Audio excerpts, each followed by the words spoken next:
I'm Connie Newman. I live in a condominium townhouse on Ness Avenue. Have been there since 1977.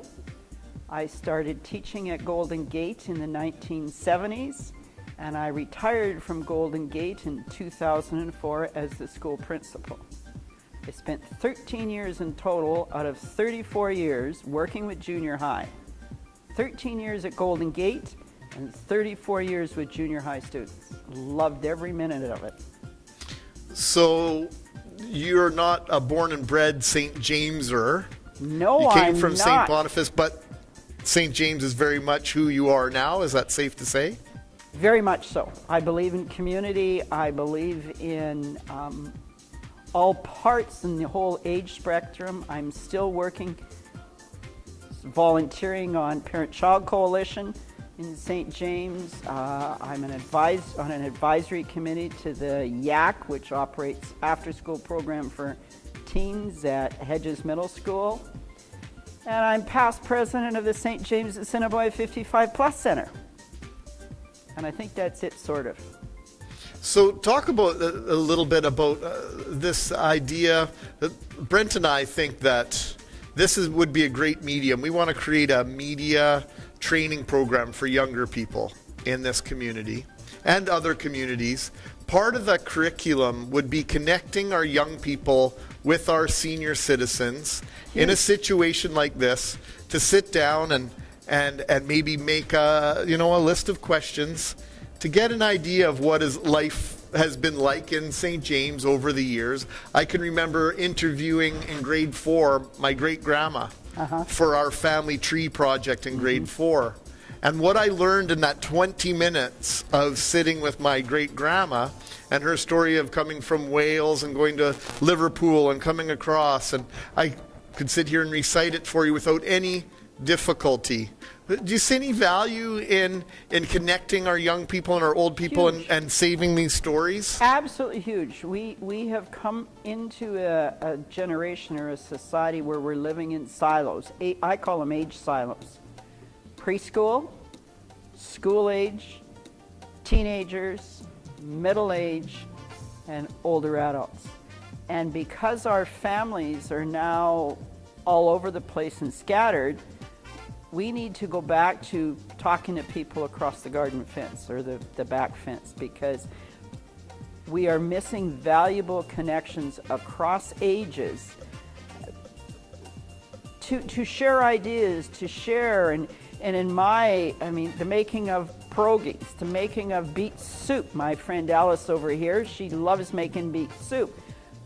Some of my generation doesn't know how to make good beet soup.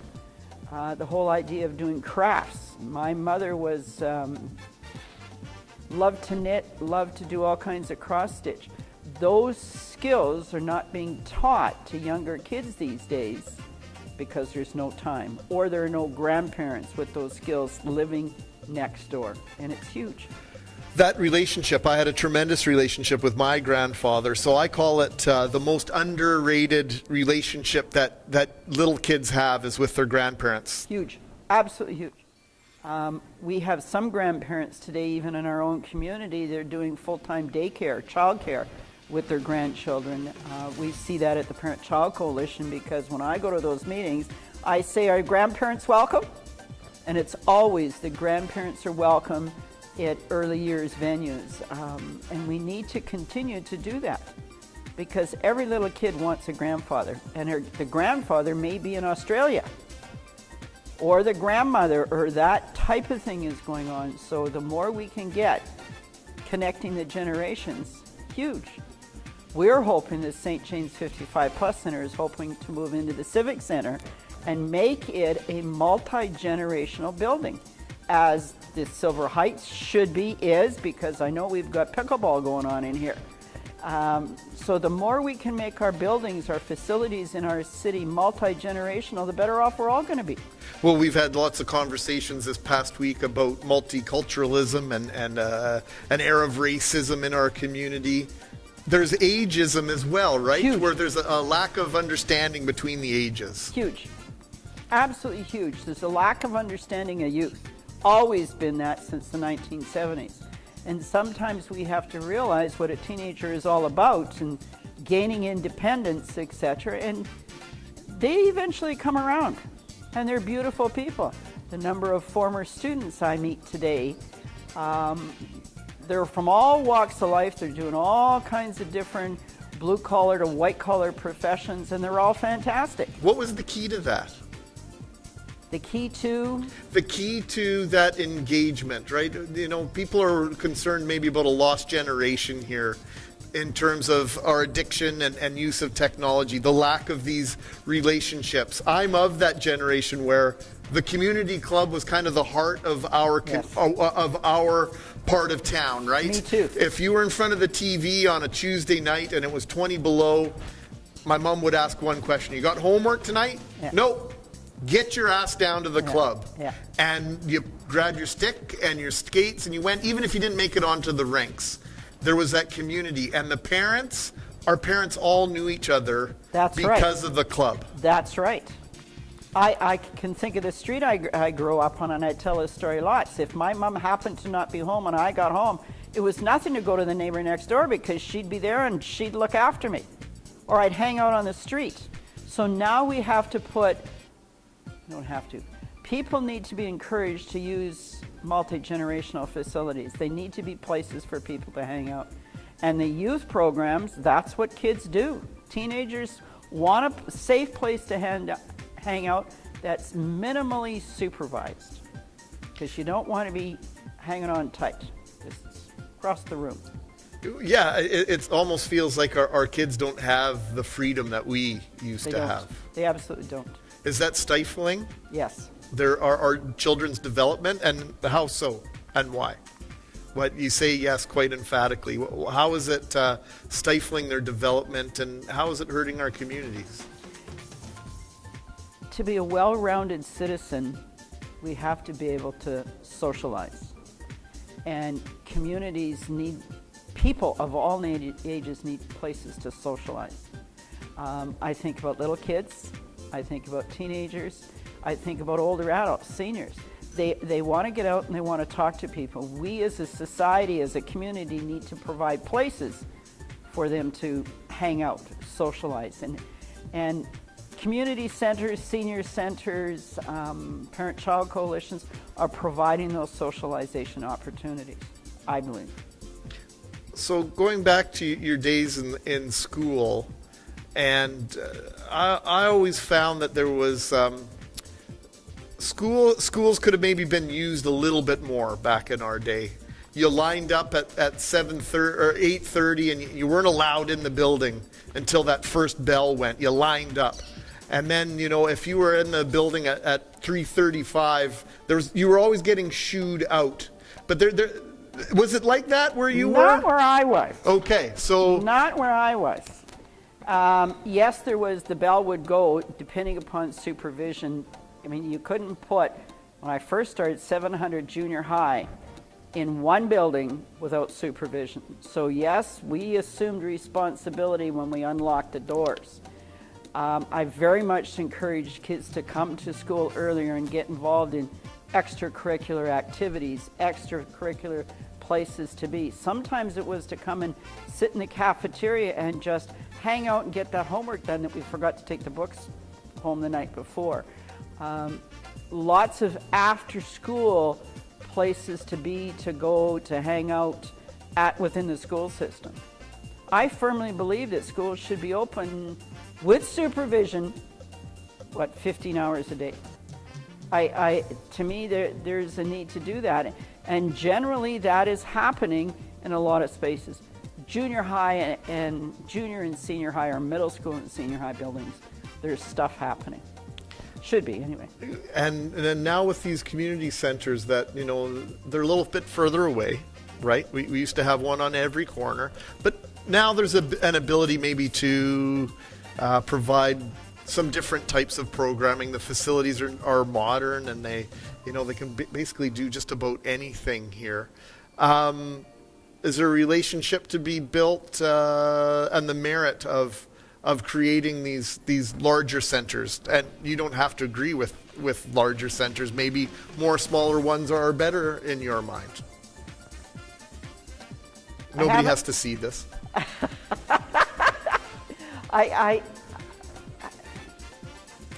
We are a mobile society.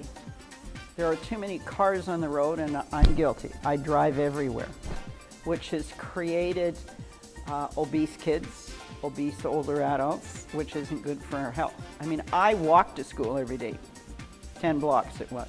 Uphill both ways, I know the story. Kids are driven to school today. Yeah. So we have a society where we drive kids everywhere. So then the more that you can have happening in a facility like this, as long as it's on a bus route and it's got ample parking, then it gets the best bang for the buck, I think. I look at some of the infrastructure buildings and I wonder, and yet you look at some of our small community clubs.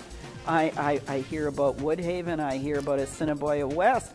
Beautiful buildings, beautiful locations, and yet they need infrastructure dollars to keep them mobile or upgrade them. And can we as a society afford all that? I don't know that. Because we're paying. I always wonder if we can afford not to do it. That's the way I typically look at it. I came from the West End, and gang issues, I'm not young enough where that was an issue, but being involved in the community the way I am now at a different level, I know that kids are looking to belong. Huge. One way or another, right? And I always Never say... mind kids, older adults are looking to belong. Everybody wants to hang their hat on something in some way, but most of us want quiet time too. So don't force me into a community center to do playing bridge, because this independent person doesn't like playing bridge. But provide me with coffee and a sandwich, soup and sandwich. I would love to go there as opposed to eating by myself. Now does that translate into better overall community health in your mind? Sure it does. Absolutely. I've seen across the province, because of what I do, where we have meal programs that people can opt into, where we have a community center, a senior center where you can drop by and spend $6, $7 for a soup and sandwich. You've got volunteers making the soup and sandwich, enjoying the camaraderie there, and you've got the public dropping by to have a soup and sandwich, because where can you go for a $7 soup and sandwich? So it's a win-win situation, and it's putting people into community facilities. So now we have people that are retiring younger, and whether the age is the same as it was 30 years ago, people that are 65 are younger than they were when they were 65 20, 30, 40 years ago. So they have a lot more energy, a lot more to give to the community. This is really a prime time, in my mind, a prime opportunity to marry our older citizens with our younger people, right? And a vast volunteer pool. Huge, but we don't want to volunteer. So we don't like the word volunteer. What word do you like? Personally, I don't know. I haven't got the answer for that. Okay. But I do know that, and I'm very cautious with my friends, because when I come through the door and Connie wants something, people are, oh, here she needs something.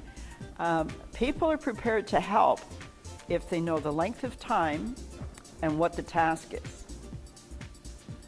Those of us who have volunteered for a lifetime are very cautious about when somebody says, will I sit on the board of directors of? No, because I've done that. But would I help create a preschool drop-in center? Would I come and have coffee and conversation around brainstorming around ideas to develop this or that? Without a doubt. So it all depends on how you ask. All depends on how you ask. Youth today, do they get painted with an unfair brush at times? Sure, so do seniors. Both age groups get painted with an unfair brush. Depends who's doing the painting. Always. I mean, our racism that you talked about, there's a whole pile of people being painted with an unfair brush there too right now. Is it fair? No. Because people don't sit down and have conversations with each other over a cookie and a cup of tea or over a soda pop, and people don't know each other. One of my favorite memories of my grandfather, it doesn't go back that far, but I needed to track him down for something, needed to get something to him. And I found out he was at my uncle's place. So he didn't have a cell phone, so I had to, if I wanted to talk to him, I got my car, and fortunately my uncle doesn't live too far from me, and I knocked on the door. There were all these cars in the driveway. Long story short, there's about 8 couples in, and they've all gathered to watch this video. Yeah. On Pete Seeger.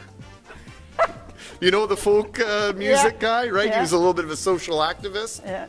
So I felt awkward. No, come and sit down. So we watched this movie, an hour or whatever, and then they sat and they had what I considered an old-fashioned rap session.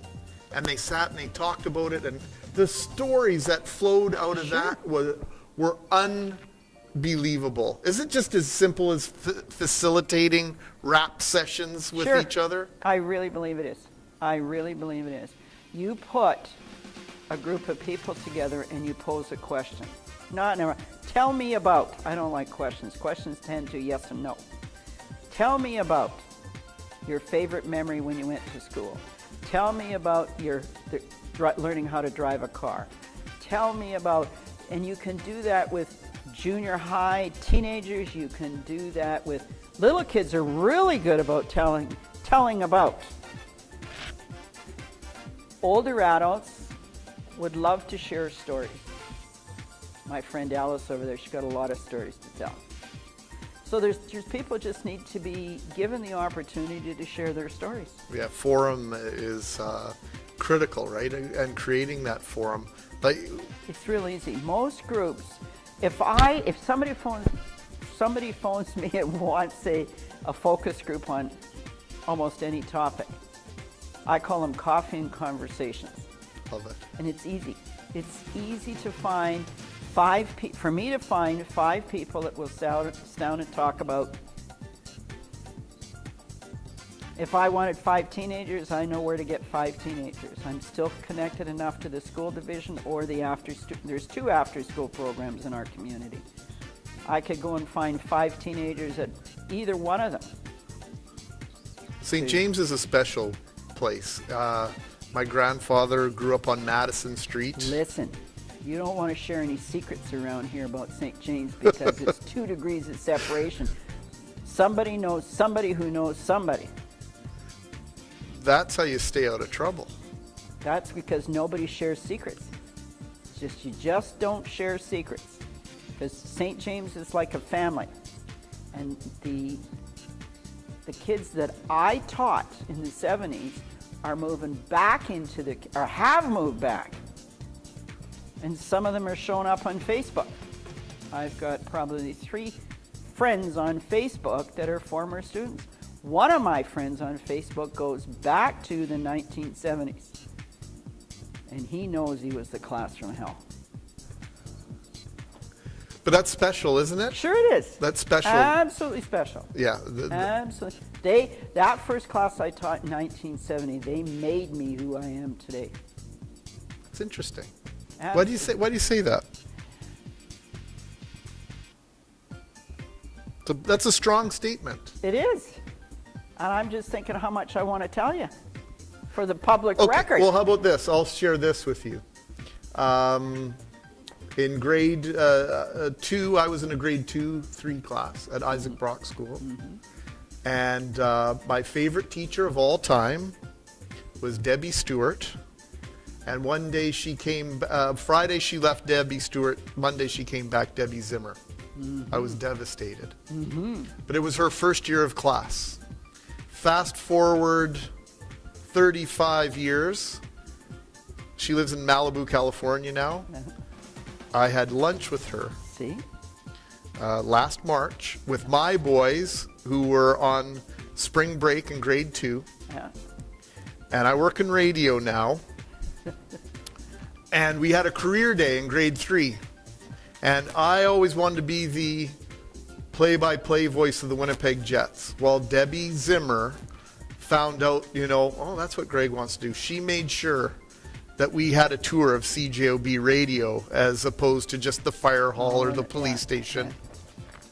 And I ended up doing the very last broadcast in that building on air before they moved from Ruby and Portage to Polo Park.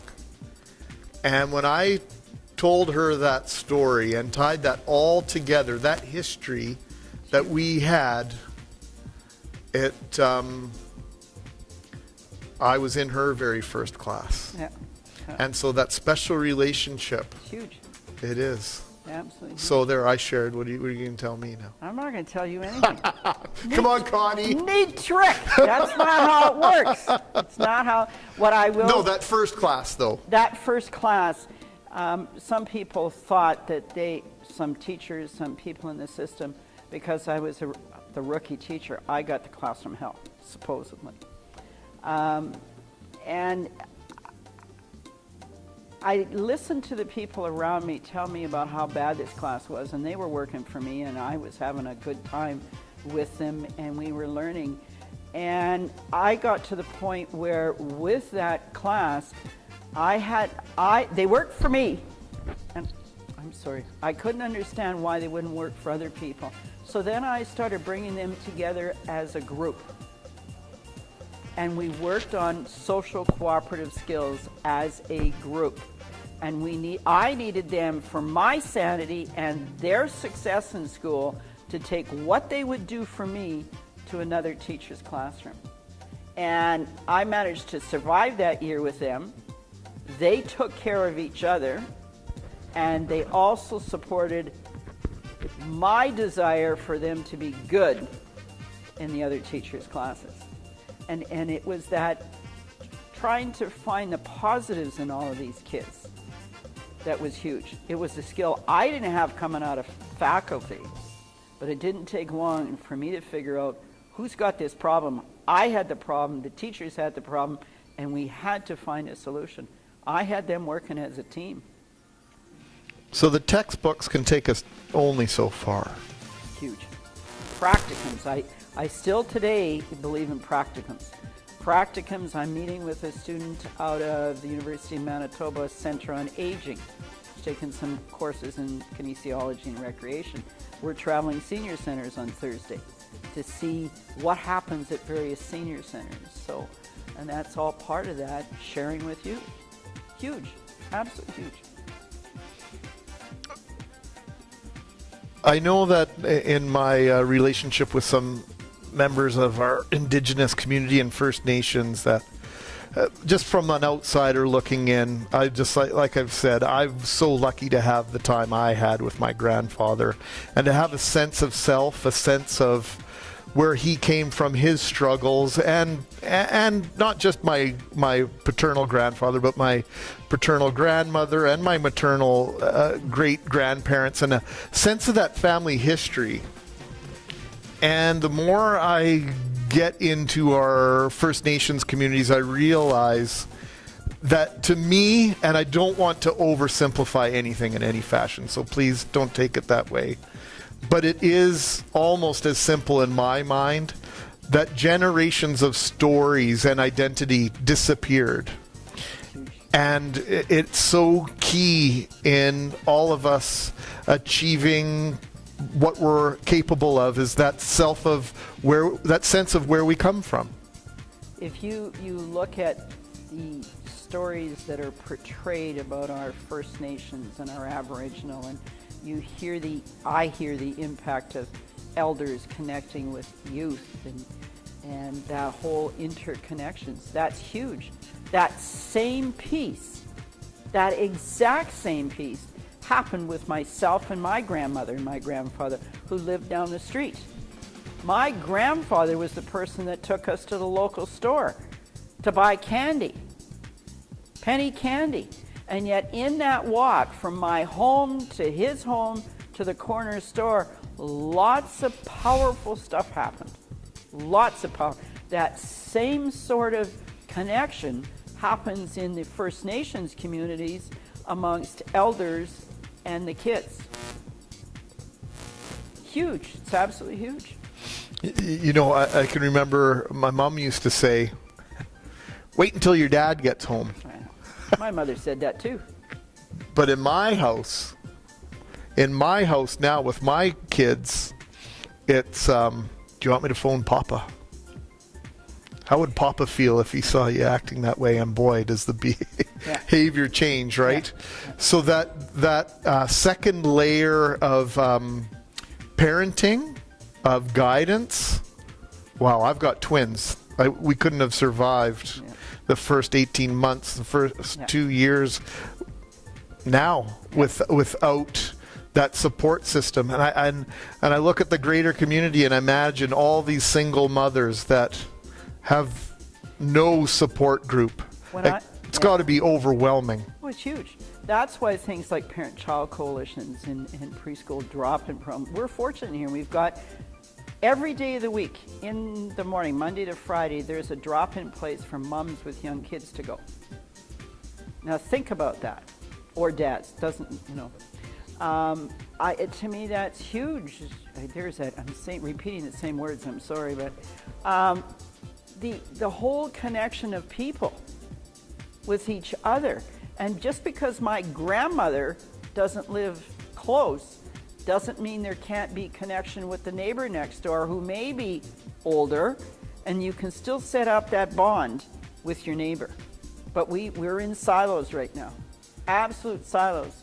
And one of my age-friendly Manitoba, one of my, I guess, passions with that whole thing is to break down the age silos. So the more we can do with intergenerational, the more we can do with connecting different facets of the community somewhere, it's very, very important for all of us to survive. Back in the 70s, I believed it took a whole community to raise a child. That's not a cliche. No, because it is. It does, and it surfaced then. It takes a whole community to look after each other because we can't do it alone.